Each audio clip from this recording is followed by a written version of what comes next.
الحمد لله رب العالمين والعاقبة للمتقين والصلاة والسلام على قائد المجاهدين وعلى آله وصحبه أجمعين. أما بعد، ډیر د قدر وړ معزز او مکرم سامعینو، ناظرینو، ورونو، د افغانستان متدین ولسه، غواړم نن په د حالاتو په تناظر کې درې یا څلور مختصرې خبرې ستاسو درانه حضور ته وړاندې کم. تاسو ته معلومه ده چې د ډېرې مودې نه د افغانستان مظلوم اولس د دنیا د کافرو د لوري د هر قسمه مشکلاتو سره مخ دی. لږه موده وړاندې چې موږ د آرام ساه واخسته او الله تعالی د یو اسلامي نظام برخمن وګرځولو او دا اسلامي نظام په موږ راپرزو که د بدمرغه د کفارو په ځای باندې تش په نوم اسلامي هیواد او زمونږ ګاونډي هیواد په یو بهانه او په بله بهانه باندې د افغانستان د مظلوم اولس په دغې د امن په شیبو کې خوښ نه غواړي او دا کم نظام چې رب العالمین ورته ورکړی دی ورباندې نه فرزو کیږي. غواړم چې یو څو خبرې دې اړوند ستاسو درانه حضور ته وړاندې کم چې دا کم بې رحمه بمباریانې زمونږ په دې وطن کې کیږي او مدارس او مساجد او بېګناه عوام مسلمانان پکې شهیدانېږي. د بېګناه وینې حرمت د رب العالمین په درګاه کې څومره دی؟ دویمه مسله مختصرا هغه دا چې په دغسې حالاتو کې چې یو مجاهد مسلمان د یو اسلامي ملک د حریم دفاع کوي، د هغې سرحد ساتونکي مجاهد فضیلت د رب العالمین درګاه کې څومره دی؟ دریم دا چې په دغسې حالاتو کې د افغانستان د اولس شهامت او د دوی ځیرکتیا او شجاعت او زړورتوب باید څومره اوسیږي؟ او څلورم دا چې په دغسې حالاتو کې چې کله په یو ملک باندې یو څوک تیری کوي او د هغوی مساجد او مدارس بمباروي او د هغوی بېګناه اولس وژني، د نظام مسؤلیت څه شی دی او د اولس باید د نظام سره هغه همکاري او د نظام ملاتړ څومره وي؟ او پنځمه خبره دا چې په دغسې حالاتو کې متاسفانه مونږ د ملا او د مفتي په نوم د ځینو خلونه دا الفاظ اورو چې د دغې ظالم حکومت بعضې کړنې چې دی توجیه کوي او د هغې دپاره شرعي دلایل وایي. دغې علماو ته زموږ مختصرا جواب څه شی دی او غوښتنه مو ترې څه شی ده؟ او په شپږمه مرتبه کې د پاکستان عام اولس ته د یو مسلمان په صفت باندې پیغام څه شی دی؟ دا څو خبرې ستاسو درانه حضور ته عرض کول غواړم. معزز سامعینو، ناظرین، ورونو، په اول قدم کې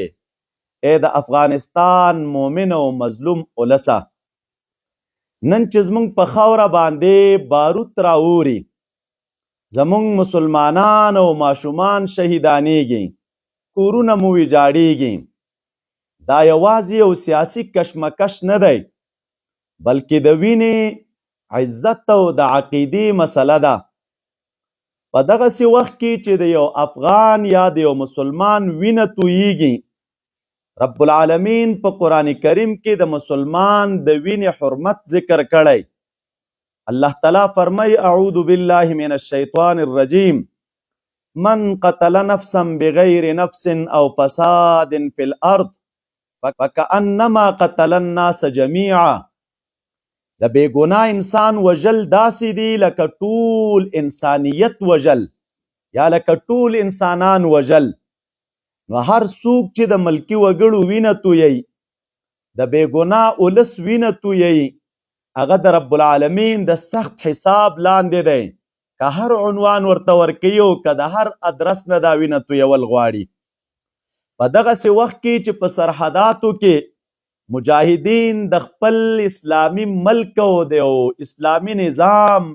او د هغې د حریم ساتنه کوي، هغه زلمیان چې د سرحد په کرخه د خپلې خاورې او ولس د دفاع دپاره ولاړ دي، که نیت د رب العالمین رضا وي، نه انتقام او شهرت یا نه ظلم او زیاتی، نو دوی د ډاډ او اطمینان ولري چې هغوی د رباط اهل دي. رسول اکرم صلی الله علیه وسلم فرمای رباط یوم فی سبیل الله خیر من الدنیا وما علیها. یو ورځ د رب العالمین په لار کې د سرحد ساتنه د ټولې دنیا نه غوره ده، او که څوک د خپلې خاورې یا د مال او د نفس د دفاع په حالت کې ووژلی شي، رسول اکرم صلی الله علیه وسلم فرمای چې من قتل دون دمه فهو شهید. څوک د خپل ځان په حفاظت کې، د خپل مال په حفاظت کې قتل کړی شي، هغه انسان شهید دی. اجر د نیت، عدالت او د شرعي حدودو په مراعت پورې تړلی دی. افغان اولسه، تاسو ته بهتره معلومه ده چې افغان اولس د تاریخ په اوږدو کې ثابته کړي چې ایمان یې د باروتو نه قوي دی. دلته سجده د بم لاندې هم نه پرېښودل کیږي، دلته تکبیر د ویرې د عمله نه چوپ کیږي، دلته عزت د ژوند په بدل باندې هم نه خرڅیږي. دا ملت د ظلم په وړاندې ټیټ شوی نه دی او انشاءالله چې آینده به هم ټیټ نشي. د افغانانو دا زرغون تاریخ چې د کلونو راسي د ظلم او د جبر د دښمنانو سره مخ دی، او لوی لوی امپراتورۍ دلته راغلې او په شوم نیت باندې او د شومو موخو اهدافو دپاره یې دلته قدمونه کېښودل. داسې د ذلت سره رب العالمین مخ کړل او د شرمندګۍ په حالت کې د دې پاکې خاورې نه ووتل چې نن هم د حسرت لاسونه مروړي او د دغې خپل تیر کار جبران غواړي، خو لیکن نه تاریخ اجازت ورکوي او نه ورته خپل اولس اجازت ورکوي. په داسې حالاتو کې د اسلامي نظام مسؤلیت دروند دی. د اولس د مینې مال، د وینې د اولس د مال او ناموس ساتنه، دویم حکمت، تدبیر او صبر، د جګړې په صورت کې د شرعي اصولو مراعت. موږ د اولس په صفت باندې د خپل پاک او اسلامي نظام ته وایو تر څو چې ته د اسلام، عدالت او د مظلوم د دفاع په لاره ولاړ یې، ولس د ترشا ولاړ دی. موږ تاسو ته دا ډاډ درکو چې هره لحظه به د تاسو سره یو او د دغې مظلوم ولس د دفاع په خاطر باندې قدم په قدم مو ملګري یو. تاسو خپل وحدت وساتئ، اختلاف مه خپروئ او د امت عزت په پام کې ونیسئ. دې ته راځم چې دا ظالمانه کړنه چې د ډېرې مودې نه په افغانانو باندې بې ګناه بمباریان او توپونه راوریږي او د هغې ترڅنګ د دغې نظام ځینې د مفتیانو د ملایانو په نوم باندې لګیا دي او دا ظلم توجیه کوي. هغې ته مو خواست دا دی چې ځینې کسان د دین په نامه د سیاسي ظلم دپاره دلیل جوړوي. موږ ورته وایو اسلام د بې ګناه انسان د وینې اجازه نه ورکوي. اسلام د ماشوم او د ښځې د هدف ګرځولو اجازه نه ورکوي. اسلام د ظلم په ملاتړ فتوا نه مني. عالم هغه دی چې د حق کلمه د ظالم په وړاندې ووایي، نه دا چې د ظالم دپاره شرعي لباس جوړ کړي. که څوک د بمبار ملاتړ کوي او بیا ځان د شریعت مدافع بولي، هغه د قیامت د ورځې دپاره خپل ځان ته جواب تیار کړي. نو اے ملایانو او اے مفتیانو د پاک رب خاطرو کی چې د دین د ادرسه مغږیږئ د دغه خپل بی غیرت ضمیر او د احساس په خاطر باندې د شریعت په پاک لمنې باندې داغ مه لګوئ بلکې مرګ او ژوند د رب العالمین په اختیار کې دی که تاسو مجبوره یاستئ او یا د چا د خوشحالولو دپاره دا کار کوئ نو د مخلوق خوشحالي باید د خالق د خوشحالۍ نه وړاندې ونه ګڼلی شي مونږ تاسو شرعي وجیبه دا ده چې د خالق خوشحالي باید مقدم کو ظالم ته باید ظالم ووایو مظلوم ته باید مظلوم ووایو او د ظالم طرف ته بالکل میلان ونکو لکه څنګه چې د شریعت تقاضا ده زموږ او ستاسو نه دا چې د ظالم ترڅنګ ودرېږو او د هغوی کرغېړنې کړنې موږ د شریعت په لباس کې ورته توجیه کو او ډیر د حسرت ځای لا بیا دا دی چې د دومره لوی لوی القابو سره چې دوی ځان ته وایي د شیخ الاسلام او د مفتی اعظم او دغه رنګې چې دی د عالم او د شیخ د لقب تر عنوان لاندې نن د ظالم ظلم توجیه کوي او بیا اسلامي امت ته د مناظرې چیلنج ورکوي د دغې خپلو کرغېړنو کړنو په اړه باندې او بیا د هغې ترڅنګ کم مساجد او مدارس چې دوی بمباروي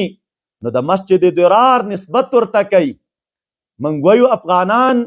که د جهاد په میدان کې دوی شهرت لري او د جهاد میدانونه یې ګټلي تاسو ته معلومه ده چې الحمدلله افغانستان علما د افغانستان دا په یو میدان کې هم د دښمن د مقابلې نه رستو شوي نه دي او نه رستو کیږي افغانان تنها د جهاد د میدان اتلان نه دي افغانانو چې څنګه د توري جهاد ګټلی افغانانو کلتوري جهادونه ګټلي افغانانو د عقیدي جهادونه ګټلي د نظریي جهادونه یې ګټلي علما دي او شیوخ دي الحمدلله زعیم د احادیثو شیخ دی استاز دی مونږ ته چیلنجونه مه راکوئ او مونږ ته د چیلنجونو چل ښایئ او که بیا مو زړه کې ارمان وي چې دا ظالمانه کړنې د شریعت په لباس کې تاسو توجیه کوئ ستاسو چیلنج مونږ ته په سر سترګو باندې قبول دی وخت تاسو وټاکئ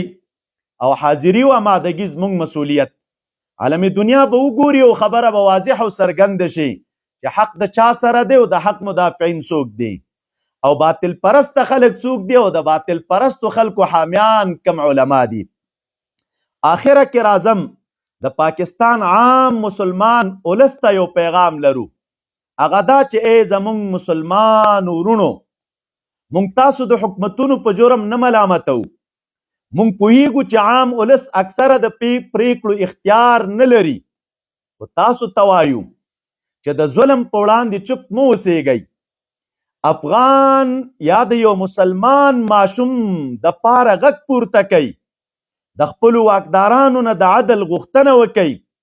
د مسلمان ورور سره خپل درد شریک کوي مونږ تاسې ورونه یو مونږ تاسو څوک په کرښو باندې نشي جدا کولی د تاریخ نه زموږ او ستاسو اخوت او ورورولي همدغسې برقرار وه چونکې مونږ وخت تیر کړی دی هلته د ستاسو مظلومیت مونږ ته معلوم دی او دغه رنګې چې د حکومت کمې کړنې مو دي چې تاسو په خپل منځ کې په کم انداز باندې توجیه کوئ د هغې نه هم آګاه یو مونږ په دې پوه یو چې تاسو د دوی د ظلم حامیان نه یاستئ په دې هم پوه یو چې تاسو مونږ سره خواخوږي لرئ او درد را سره زړه کې لرئ راځئ په دغسې حساس وخت کې خپل شرعي مسؤلیت ادا کوي الله تعالی فرمایي انما المؤمنون اخوه مؤمنان سره ورونه دي د خپلې ورورولۍ مظاهره وکئ علماو نه مو خواست دی چې تاسو د افغانانو سره او د دغې بېګناه مسلمانانو سره خپله همدردي شریکه کوي د ظالم د حمایت دپاره شریعت باندې داغ مه لګوئ څنګه به وشي په داسې حالاتو کې چې یو مفتی او عالم لګیا دی او دا ظالمانه کړنې توجیه کوي تاسو به بېګا د امریکا د رئیس جمهور پیام اورېدلی وي چې ویل یې چې د پاکستان د صدر اعظم او د هغې د یو فوجي مشر نه زه راضي یم او خوشحال یم او ښه واکداران خدای تعالی هغوی ته ورکړي دي نو آیا د افغانستان ولس د مظلومیت دپاره او د هغې نظام د ظلم دپاره د کفارو دا تایید کافي نه دی که نور موږ تاسو ته شرعي دلایل په دې اړه باندې برابر کوو راځم آخرې ته ظلم موقت وي خو د مظلوم دعا اسمان ته رسیږي. شهیدان مړه نه دي بلکې ژوندي دي. مجاهد چې د دفاع په حال کې ولاړ وي هغه د عزت په لاره ولاړ وي. الله تعالی دې زمونږ شهیدان قبول کړي. سرحد ساتونکي دې رب العالمین ثابت قدم وساتي. ولس ته دې صبر او فتح نصیب کړي او هر ظالم ته دې رب العالمین هدایت وکړي او یې له ظلم لاس واخلي. واخر دعوانا ان الحمد لله رب العالمین.